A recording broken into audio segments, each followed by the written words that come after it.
Earlier, we talked about the critical role women play in this year's election. Now, Faith Salie tells us, an entire century after women's suffrage became the law of the land, 3 of the movement's founding mothers have finally been put on a pedestal. At a time when many statues are coming down, some lofty women are going up and breaking the bronze ceiling. 3, 2, 1. A monument to suffrage pioneers Sojourner Truth, Susan B. Anthony, and Elizabeth Cady Stanton was recently unveiled in New York City's Central Park. The first statue of real, non-fictional women. Hillary Clinton helped commemorate the event, which marked the 100th anniversary of women winning the right to vote. Though it's important to note that it would take many more decades for Black women's suffrage to truly be protected by law. I would say that a tremendous weight has been lifted, about 7,000 pounds. Artist Meredith Bergmann spent 3 years bringing her creation to life. Why is it important to choose these particular pioneers? Well, these are the pioneers that history has elevated.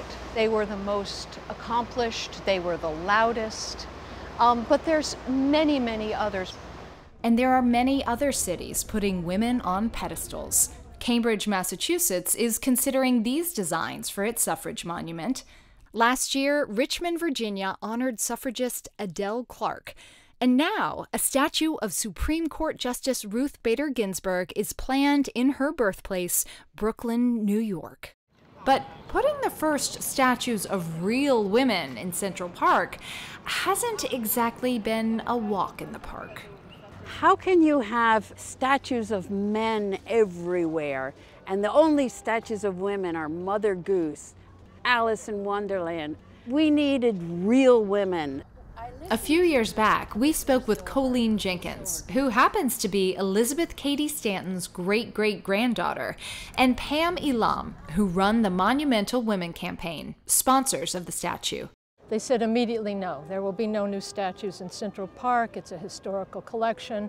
No, we persisted. The city finally gave permission for Anthony and Stanton to stand among famous men like Shakespeare and, you know, Fitzgreen Halleck. But there was another problem.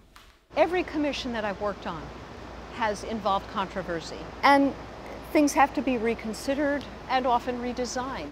Bergmann's original design featured just Stanton and Anthony, along with a scroll naming many women of color who also played roles in the suffrage movement. But when the city rejected the scroll, only Anthony and Stanton were left standing. And this design was met with backlash from Gloria Steinem, among others, not only for its lack of diversity, but also because of Anthony and Stanton's expressions of racist ideas.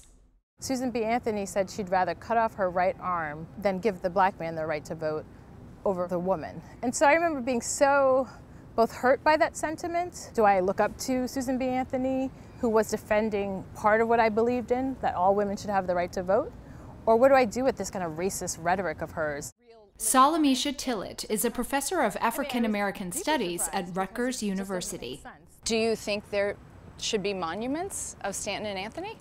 It would be sexist not to include their voices and their experiences, but also it would be racist not to understand that their championing of women's rights did not include the women who were fighting alongside them, like Sojourner Truth. And it is Sojourner Truth, a woman who escaped slavery to become one of America's greatest orators, who now has a seat at the monument's table. Some historians have said that the addition of truth is still problematic because this depiction doesn't accurately represent the suffrage movement.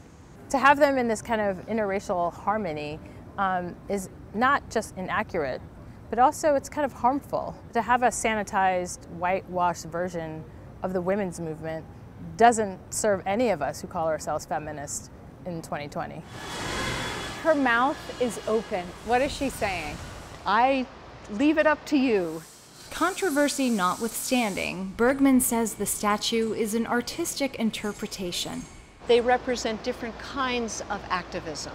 Sojourner Truth, who was famous for speaking, is speaking. Stanton, who wrote wonderful speeches and books, is about to write. And Susan B. Anthony is showing them papers and pamphlets that she has brought from all her activism. The fight for rights and representation continues to unfold.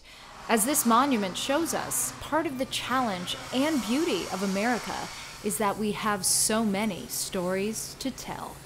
Millions of people are going to walk by this statue every year. What do you want this monument to say to them? Oh, wow. I think I want the monument to say to them, get busy.